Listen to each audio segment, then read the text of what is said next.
Welcome to the Tech Egg. Don't get scrambled. Enjoy the video. You start by turning on Gmail's built-in safety net. Open Settings and set Undo Send to the longest cancellation window you want, like 30 seconds. This gives you time to act. Once done, save changes and send a quick test email to yourself so you learn the timing. Make sure you use the web or official app where Undo Send applies. Doing this first prevents most accidental sends because it pauses delivery briefly, which is exactly the window you'll use to unsend. When you hit send, watch for the small undo prompt and click it fast. That stops delivery and returns the message to drafts.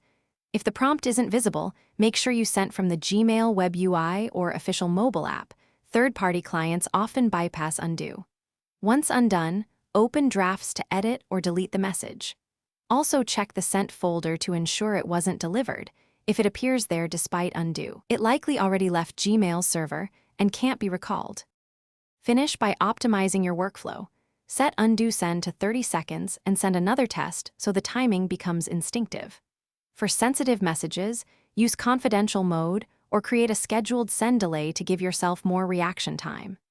If unsend fails because the recipient already got the message, send a follow-up asking them to ignore or delete it and revoke attachments via drive links if used. If problems persist, make sure no browser extensions or SM.